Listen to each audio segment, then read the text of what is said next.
Accéder à la propriété en 2025 en tant que nouvelle arrivant au Canada, est-ce que c'est encore une opportunité ou finalement c'est un piège? Parce qu'en 2025, les choses ont changé, le coût de la vie et tout le blablabla. On va voir dans cette vidéo ce qu'on ne te dit pas souvent lorsqu'on parle d'immobilier au Canada. Quels sont les pièges dans lesquels on va volontairement s'engouffrer lorsqu'on parle d'immobilier au Canada? C'est ce qu'on va voir dans cette vidéo. Don't play with it, don't be dishonest. Hey. Notre challenge YouTube recommence et tu ne veux surtout pas manquer ça. Si tu veux te faire de l'argent en ligne grâce à YouTube, ce challenge-ci est fait pour toi. Pendant 7 jours, je t'accompagne avec des modules faciles à appliquer pour t'aider à poser les bases solides d'une chaîne YouTube rentable. On verra comment trouver ta niche, comment monter des vidéos rapidement, comment publier ton contenu efficacement. Et ce n'est pas tout. En participant au challenge, tu rejoins aussi notre communauté privée où l'on se retrouve chaque semaine en live pour répondre à toutes tes questions, partager des astuces et des mises à jour exclusives, avancer ensemble vers notre succès global sur YouTube.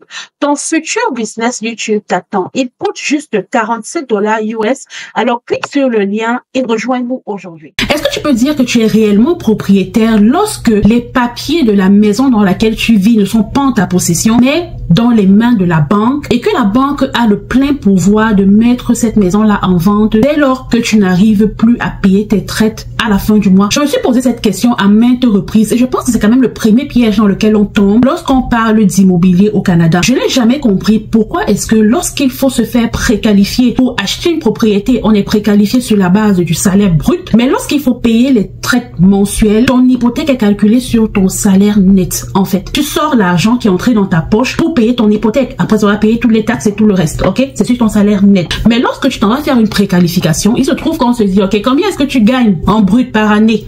Et on te préqualifie sur la base de ce brut-là. Pourquoi est-ce qu'on ne pense pas enlever d'abord les taxes et à te préqualifier sur ton salaire net annuel? Ce qui ferait plus de sens, parce que ça ferait en sorte que toi, tu seras poussé à aller chercher une maison que tu peux te permettre. Ne pas aller chercher une grosse maison parce que tu peux avoir une grosse préqualification et après, lorsqu'il faut payer l'hypothèque, tu te rends compte que tu es à court. Quand tu as payé ta maison, tu n'as plus rien dans ta poche. Je n'ai jamais compris pourquoi est-ce que les choses ont été faites de cette manière-là. Donc, si vous passez par là et que vous êtes expert, s'il vous plaît, expliquez-moi pourquoi est-ce que les choses sont faites de cette manière-là. Ça va m'aider à pouvoir effacer ce nuage là, ok, de ma compréhension et voir un peu plus clair quand on parle d'immobilier au Canada. Moi, la conclusion que je me suis donnée, c'est que ce que le système a fait ou a mis sur pied, c'est de se rassurer que la classe moyenne, qui est déjà la classe pauvre, qui travaille trop, puisse continuer à travailler au moins pendant les 25-30 prochaines années. Parce que oui, ils travaillent parce qu'ils veulent pouvoir mettre leur famille à l'abri, mettre les enfants sous un toit. Mais s'ils se rendent compte que oh, c'est tellement facile que ça, de pouvoir payer la maison, bah, je vais payer ça rapidement. Ou bien, si les traites ne sont pas très élevées, je suis pas obligée de me taper 10 heures, 15 heures, 20 heures de travail par jour.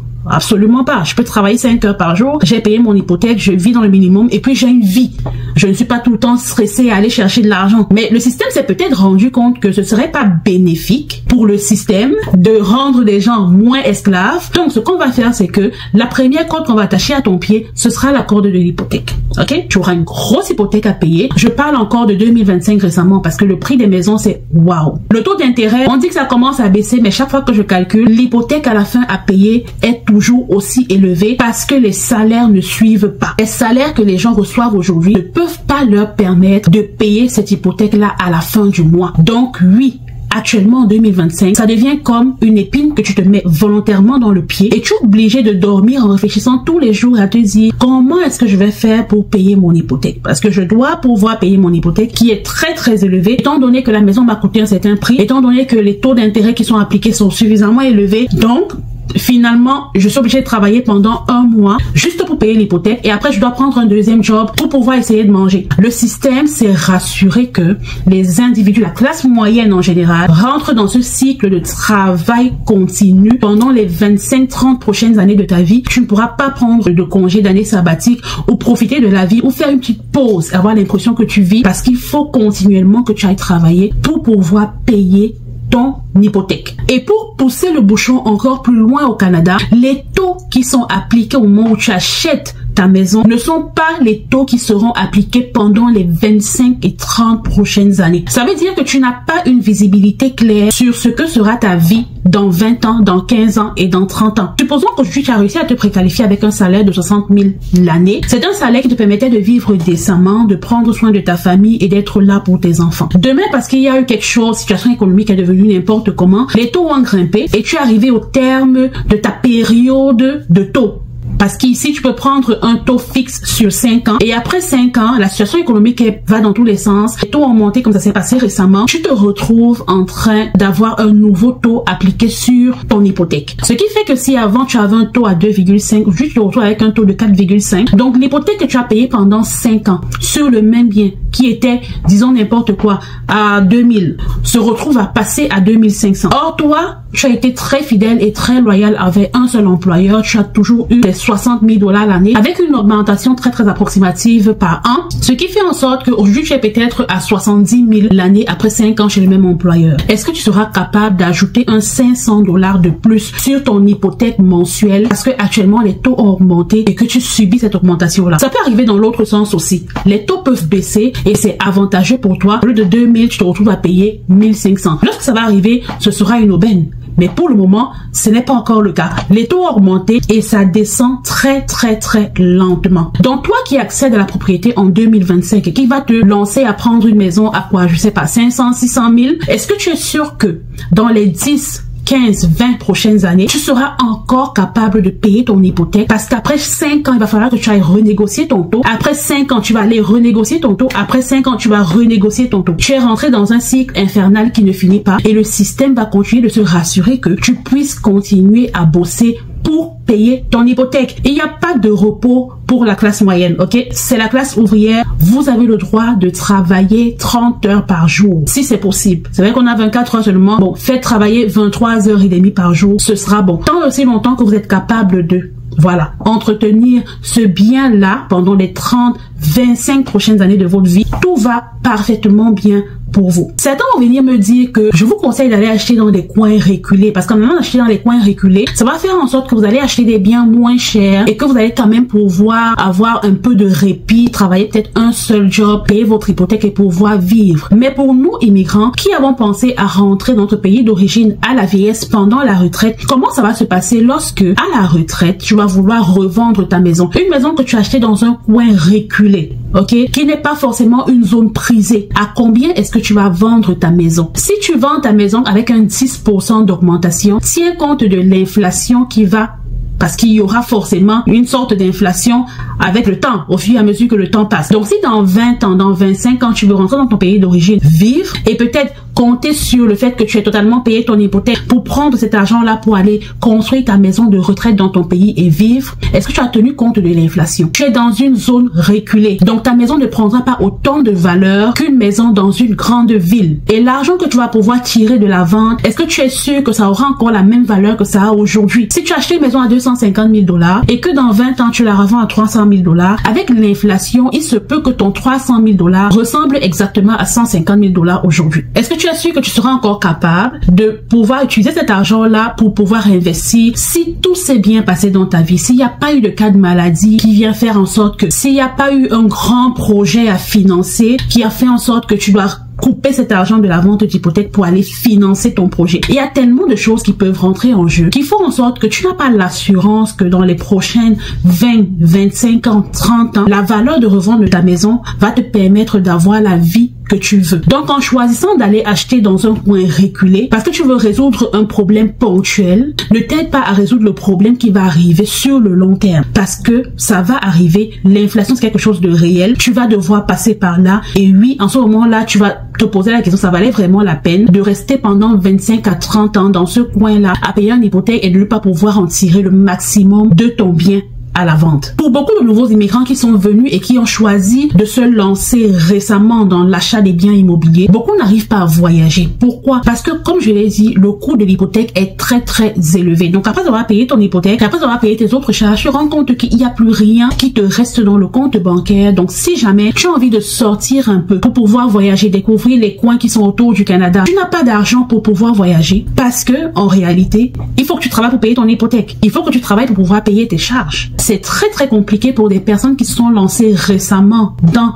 l'achat des biens immobiliers au Canada, avec les taux qui sont imposés et les prix des maisons, de pouvoir avoir une vie. Et une chose qu'on a observé récemment chez beaucoup d'immigrants qui achètent des maisons, c'est que beaucoup perdent leur flexibilité. C'est très difficile pour les immigrants qui ont déjà acheté une maison dans une zone de pouvoir sortir de cette zone-là et d'aller ailleurs. Beaucoup sont liés et perdent leur flexibilité. C'est pourquoi moi je conseille généralement, lorsque tu veux pouvoir acheter un bien dans une zone, c'est mieux de te rapprocher de la zone, de pouvoir y vivre. Si possible, va louer. Loue dans la zone avant d'acheter. Parce que lorsque tu vas louer dans la zone, ça va te permettre de mieux apprécier ton voisinage et de savoir si c'est vraiment à cet endroit-là que tu veux que ta famille puisse rester et vivre sur le long terme. Parce que beaucoup ont pris ces décisions, ont acheté les maisons et après ils se sont rendus compte que le voisinage n'est vraiment pas ce qu'on pensait. Peut-être parce que la maison paraissait un peu moins chère que ce qui se trouvait sur le marché. Du coup, il n'y a pas une étude qui s'est faite dans le fond pour savoir si c'est vraiment un bon coin pour pouvoir élever les enfants. Et finalement, on se rend compte que non, c'est pas le coin dans lequel on veut que nos enfants puissent grandir. Il faut bouger pour aller dans un autre coin. Malheureusement, on s'est attaché avec une hypothèque et comme on le dit, lorsque tu décides de revendre pendant les 5 premières années, c'est souvent délicat parce qu'il y aura des pénalités à payer et parce que ce n'est pas sûr que tu rentres vraiment dans les fonds que tu as investis pour acheter ton premier bien immobilier. Donc, beaucoup se retrouvent coincés au moins pendant 5 ans avant de choisir de bouger vers une zone qui sera beaucoup plus propice à faire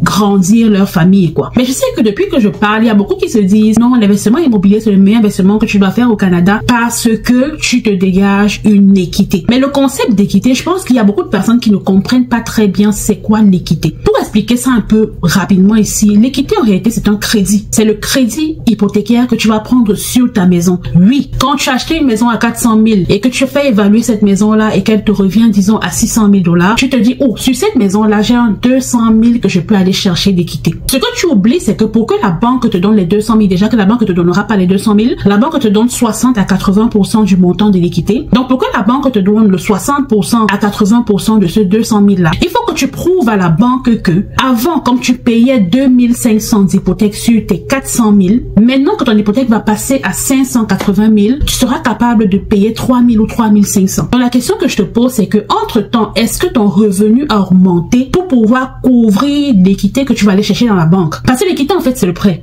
L'équité, c'est le crédit. Si ta maison a pris de la valeur et que tu ne veux pas prendre du crédit, tout ce que tu as à faire, c'est de la vendre et de te retirer du marché immobilier. Mais puisque tu n'as pas envie de la vendre, puisque tu as envie de prendre une équité, ça veut dire qu'il faut aller t'endetter auprès de la banque à un montant supérieur que ce que tu payes actuellement dans le cadre de ton hypothèque mensuelle normale. Donc oui, en prenant un bien immobilier, tu es en train de te dégager une équité, mais est-ce que tu es capable de repayer cette équité-là dès lors que tu la prends auprès de la banque? Si tu es capable de la prendre auprès de la banque, c'est ça la bonne question.